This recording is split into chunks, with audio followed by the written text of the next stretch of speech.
Como fazer o meu filho estudar nas férias? Essa foi a pergunta que mamãe me fez muitos anos atrás, quando eu estava atendendo o filho dela nesse período aqui que antecedia as férias no meio do ano. Ela estava muito preocupada porque ela não sabia o que fazer, afinal de contas o filho dela estava de 8 recuperações já e ele tinha que tirar o atraso, então ela estava assim desesperada. Nesse momento, eu que estava indo embora, fui lá e sentei com ela na sala de jantar para conversar e entender qual que era o medo dela e fazer as minhas primeiras reflexões sobre como, quando e onde que a gente desenvolve esse estudo nas férias. E aí eu cheguei às conclusões que eu vou compartilhar com você hoje. Depois de uns anos atendendo mais de 1.500 famílias, eu posso te falar que existem 5 motivos principais que fazem os pais quererem que os seus filhos estudem nas férias. Eu vou trazer reflexões sobre esses motivos, te dar soluções técnicas e estratégias de como que você pode fazer para que o seu filho de fato aprenda alguma coisa nas férias, mas sem ter aquela briga, aquele desgaste, aquilo que atrapalha e que deixa aquelas férias super tensas e que ninguém relaxa,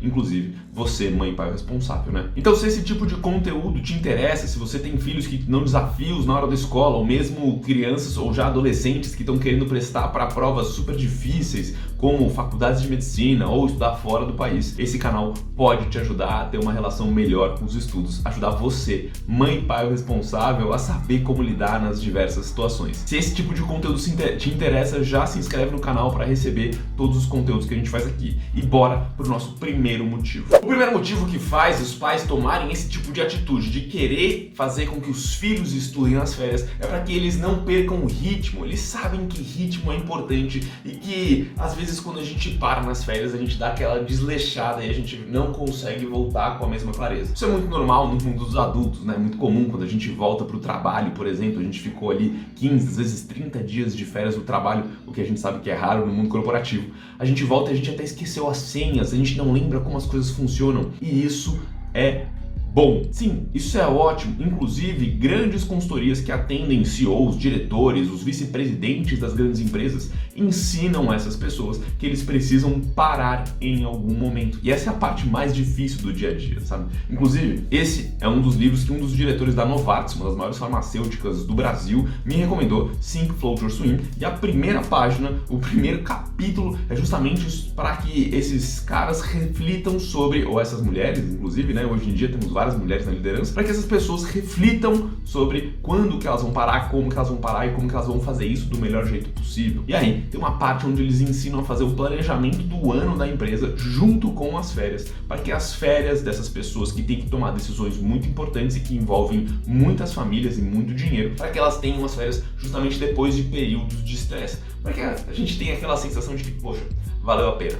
E tudo bem, você pode olhar para uma criança, para um adolescente e falar: nossa, mas assim, sério, só estudar, não precisa disso, não é tão difícil. Eu queria lembrar vocês de que não é só estudar, é justamente nesse período onde eles mais gastam energia para se desenvolver. Eles estão crescendo os membros, eles estão desenvolvendo o cérebro e eles estão tentando entender quem são eles nesse mundo. E no momento que você, mãe e pai responsável, consegue lembrar disso, perceber isso, notar esses detalhes acontecendo, fica mais fácil para que a relação de vocês aconteça, onde você não diminui as coisas que ele está passando. Porque é muito comum a gente olhar e falar: nossa, só isso, né? Nossa, era tão bom. Às vezes a gente até lembra: nossa, era tão bom quando eu só tinha que fazer lição de casa. Nossa, era tão bom quando eu só tinha que estudar. Ou às vezes algumas histórias mais difíceis, quando os pais viviam na roça e tinham que carpir e era super difícil. Eu já acompanhei várias histórias assim. E aí olham para essa criança vivendo numa casa confortável e olham e falam: nossa, você não valoriza. É muito difícil. E a minha reflexão para vocês hoje é isso: a gente precisa se colocar no lugar deles, com a experiência que eles têm, para que a gente consiga dar direção, para que eles desenvolvam esse músculo de aprendizado, que é o que a gente quer que eles façam, porque a gente sabe que isso é importante para eles. Então, para a gente ir para a parte prática desse primeiro motivo, que é fazer com que eles não percam o ritmo, a minha recomendação para você é refletir de que é importante que eles percam o ritmo, é importante que eles parem de estudar, é importante que eles fiquem sem fazer nada. O ócio criativo é importante e também é importante que seja sem fazer nada mesmo, às vezes tirando inclusive esta telinha que você está olhando aqui, o celular, e eu vou falar mais sobre isso mais pra frente. Ah, mas Bruno, meu filho tá em época de vestibular, o cursinho passou aquela apostila desse tamanho, ou a escola deu um monte de atividade, opcional para fazer nas férias? Gente, os cursinhos e as escolas mandam esse monte de material para fazer nas férias, normalmente, pelo menos é o que eu escuto dos coordenadores, porque os pais sentem essa necessidade e as escolas não sabem muitas vezes se comunicar direito com os pais. Eu espero que você esteja conseguindo me ouvir aqui para prestar atenção de que isso é para você, para sua necessidade, porque você acha que isso é importante. De novo, muitas vezes os pais tomam ou exigem essas coisas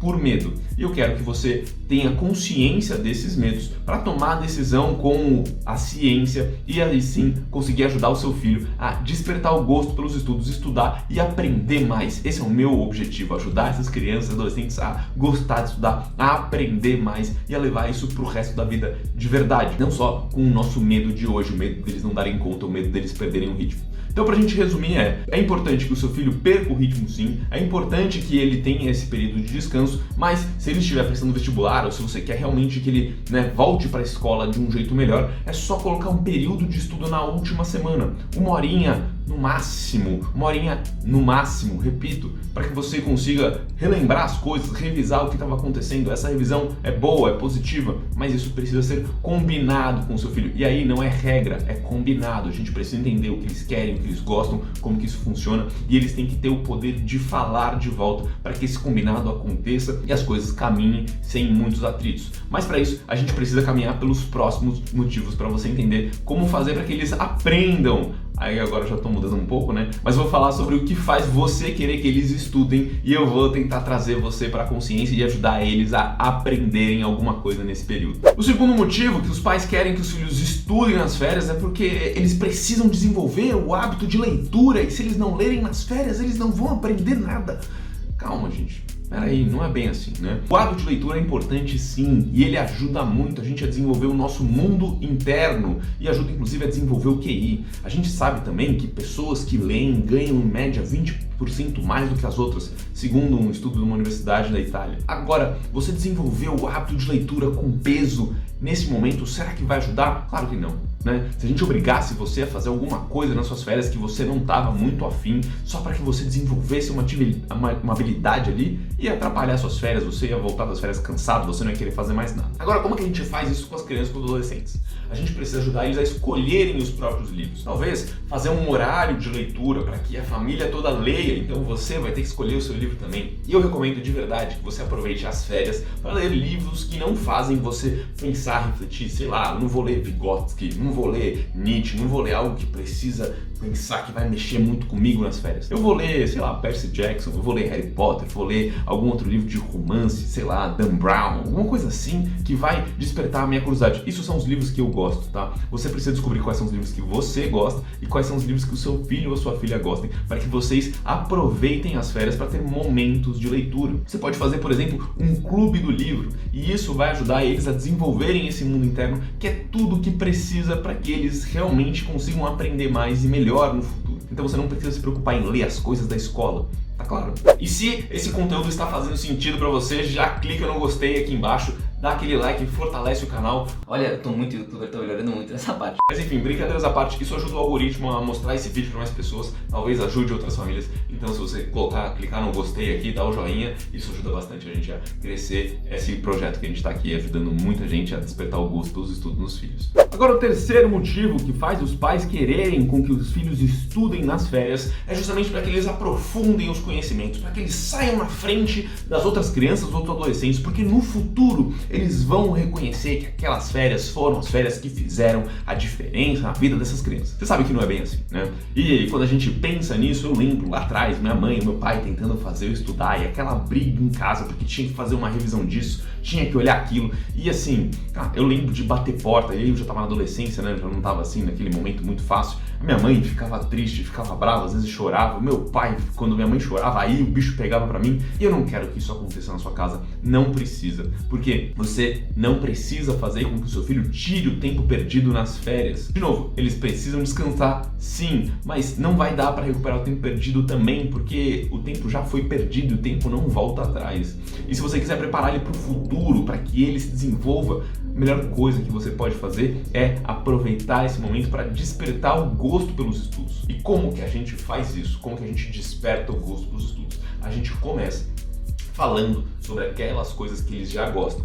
E se você não sabe quais são as coisas que o seu filho já gosta, ou se você acha que você sabe assim, mas sei lá, faz tempo que você não pergunta, ou você quer entender com um pouco mais de profundidade, né? Muito além daquele youtuber ou daquele tiktoker que ele gosta, mas em profundidade, quais são os valores, quais são as crenças, o que de alguma maneira já está ali instalado no seu filho e na sua filha, eu convido você para participar da Semana do Filho Estudioso, um evento que eu faço algumas vezes ao ano, onde eu mostro para os pais quais são os 6 passos para você despertar o gosto pelos estudos em crianças e adolescentes. Eu já te adianto, tudo começa por ter uma comunicação cristalina. A gente vai definir melhor a comunicação cristalina lá no evento, mas para você ter uma clareza um pouco maior é quando você fala e o seu filho escuta, e quando ele fala e você escuta ele também. Vocês têm uma boa comunicação, vocês se entendem e existe uma relação de confiança. Esse evento é muito legal porque ele fortalece as relações das famílias, porque é através dessa relação, desse vínculo, que a gente vai guiar essas crianças e esses adolescentes para um lugar onde a gente acredita que eles podem desenvolver o seu melhor. Então, se você está aí querendo ajudar o seu filho a tirar o tempo perdido ou a ganhar a competição que a gente imagina que existe no mundo corporativo, no mundo do trabalho, despertar o gosto pelos estudos neles é a melhor coisa, o melhor presente que você pode fazer hoje. E você faz isso hoje, durante as férias, estimulando para que eles busquem o seu próprio aprendizado, para que eles desenvolvam novas habilidades e para que vocês juntos cresçam nesse período e cresçam a conexão de vocês. A Semana do Filho Estudioso vai acontecer ali na última semana de julho, então você já pode se preparar se você tiver um tempinho. Vão ser vídeos rápidos, curtos e objetivos com atividades práticas para ajudar você nesse objetivo. O link de inscrição está aqui embaixo se você quiser ver, mas agora eu vou para o quarto motivo que faz um pai, mãe ou responsável querer que os filhos estudem nas férias. E no final eu tenho certeza que você vai sair daqui com um plano do que você pode fazer de melhor para essa criança agora, neste momento. E o nosso quarto motivo é justamente desenvolver a independência. Eu quero aproveitar as férias para que eles sejam mais independentes, eu quero que eles consigam fazer as coisas por si próprios, para que eles não dependam de mim. E essa independência que a gente busca é justamente para ter um tempo pra gente também, porque às vezes eles já estão grandes, ou ser pai e mãe ou responsável dá trabalho, exige tempo da rotina. Eu não sou pai, nunca vou ser mãe, mas eu sei lidar com crianças e adolescentes, eu sei quanto que eles exigem. É difícil, inclusive, falar exigem, como você percebeu. Falando de adulto para adulto, né, e de quem gosta dessas crianças também, como você, quem é apaixonado por ver elas se desenvolvendo, eu posso falar que muitas vezes a gente erra justamente em falar com a criança como se eles fossem adultos. E é muito difícil aceitar o momento onde eles estão, que eles talvez ainda não tenham desenvolvido as habilidades que nós gostaríamos, porque seria melhor para nós, nossa vida seria mais fácil. E eu sei, é difícil, né? Só de falar sobre isso talvez tenha te incomodado um pouco. Mas nesse momento eu peço para que você reflita e entenda que o melhor caminho é aceitar. Se o seu filho ainda não consegue fazer uma atividade sozinho, é o momento de você parar e reservar um tempo para ensiná-lo, guiá-lo, direcioná-lo nessa atividade. E aí, como a gente está falando de independência, vamos pegar um exemplo clássico de independência. Eles adoram, por exemplo, andar sozinho na rua, ou, para os mais novos, sentar no banco da frente do carro. E óbvio, no banco da frente tem legislação para isso, a gente precisa tomar cuidado, porque o cinto é perigoso, mas andar na rua também pode ser que a sua cidade seja perigosa. Se for São Paulo, aqui onde eu moro, realmente é algo que você precisa ficar atento com a segurança dessa criança, desse adolescente, mas você não vai poder proteger ele para sempre. Então, como que a gente faz? Como que a gente organiza para que a gente coloque essa aventura de ter uma independência? Então, talvez se o seu filho quiser comprar pão na padaria, ou você fala, ô filho, me ajuda com o almoço, você pode ir no mercado e comprar X, Y, Z, aí você ensina ele a fazer a lista, a olhar, a lembrar, às vezes a memorizar a lista e fazer aquela brincadeira, aquele jogo de memória. Será? Vamos escrever a lista, você leva o papelzinho, mas vamos ver se você consegue lembrar tudo sem pegar o papel? Porque isso também já é um treino de memória e já vai ajudar eles a aprenderem mais quando eles voltarem para a escola. Mas quando a gente desenvolve essa independência, quando eles sentem que eles fazem parte, que eles pertencem à família, eles tendem a aprender mais, eles tendem a estar mais seguros para estudar quando eles precisam, e é justamente nessas pequenas ações de desenvolver a independência, para que eles estimular com que eles corram atrás daquilo que eles querem, que a gente faz esse desenvolvimento. Então, se o seu filho quer aprender violão, futebol, slackline, algum outro esporte, ou às vezes a desenhar, alguma outra atividade que é diferente, que talvez não fosse a atividade que você escolheria para você, mas que eles querem, você estimular esse aprendizado agora nesse período de férias é a melhor coisa para que eles sejam mais independentes no futuro. E o quinto e último motivo, mas não menos importante, é justamente a gente estimular ou desenvolver a disciplina. Eu gostaria que o meu filho estudasse nas férias para que eles fossem disciplinados. Foi isso que eu ouvi de um pai uma vez que a gente estava conversando, porque ele acha que disciplina é importante. E de fato, disciplina é super importante. Uma pessoa não consegue um cargo alto numa empresa se não tiver o mínimo de disciplina. Ou se esse cargo foi dado, ela não mantém esse cargo se ela não tiver o mínimo de disciplina. Disciplina é importante para a vida. Mas se a gente for entender disciplina, a gente precisa pensar que disciplina é aquilo que a gente faz quando a gente não está afim de fazer, né? Então disciplina não é fazer sempre a mesma coisa. Disciplina é você fazer quando você não está afim de fazer. E por exemplo, vou te perguntar uma coisa. É mais fácil você fazer alguma coisa que você não está afim de fazer quando alguém te mandou ou quando você decidiu que ia fazer? Percebe a diferença? Quando a gente fala o que eles precisam fazer e quando a gente dá o caminho demais, quando a gente mostra o caminho demais, que é o nosso caminho, o caminho que a gente acha que é importante, é difícil eles terem disciplina. Agora, quando a gente faz boas perguntas, que a gente fala muito sobre isso na comunicação cristalina, quando a gente faz boas perguntas, estimula eles a pensarem, escuta o que eles têm para falar e depois ajuda eles ou relembra eles sobre aquilo que eles mesmos falaram, fica muito mais fácil da gente desenvolver disciplina. Por exemplo, um aluno meu uma vez queria mostrar para o professor que ele sabia a matéria. Eu não precisei ficar lembrando ele de que ele tinha que estudar o tempo inteiro. Toda vez que eu via que ele não estava estudando, eu falava, cara, isso aí vai te ajudar a mostrar para o professor que você sabe a matéria? E ali ele desenvolvia a disciplina, ele estava ali viajando, ele não queria fazer, e eu simplesmente com uma fala, que era uma fala que vinha dele, consegui mostrar para ele que o caminho era esse, né? Outro jeito de você desenvolver disciplina é mostrar ou fazer combinados ao longo das férias, onde eles vão arrumar o próprio quarto, por exemplo. Eles têm as atividades que eles precisam fazer, e isso, normalmente, sugestão, tem que estar atrelado a alguma outra atividade. Por exemplo, né, um acampamento de férias que eu costumo frequentar, todo dia de manhã, os meninos acordam 7, 7h30, depende do dia, depende se foi dormir tarde, se foi dormir mais cedo, e vão tomar café. Na volta do café é o momento de arrumar o quarto. E obviamente eles fazem o negócio ser divertido. Cada quarto ganha um ponto e aí tem uma competição de pontos. Se você tiver 2 filhos, dá pra fazer isso, né? E tem uma competição de pontos que no final eles só ganham, mas eles não ganharam nada, assim, né? Quando a gente vai olhar no limite ali, né? Não tem um prêmio, não tem um bônus, não tem né? Vamos fazer isso ou você vai ganhar alguma coisa. Não, eles só ganharam a competição. E para muitas crianças essa competição, e competição significa crescer junto, é saudável e é suficiente. Então quando a gente faz como se fosse um estilo de brincadeira, talvez coloque um quadro com cada ponto, com quem arrumou o quarto, define a quantidade de pontos, talvez ganha mais ponto quem terminar primeiro, ou ganha mais ponto quem tiver com o quarto mais arrumado, ou você mostra para eles que o quarto arrumado tem que ter a cama com o lençol bem esticadinho, que as roupas precisam estar dobradas de um jeito, ou vocês sentam junto para pensar qual é o melhor jeito de dobrar a roupa, qual é o melhor jeito de fazer a cama.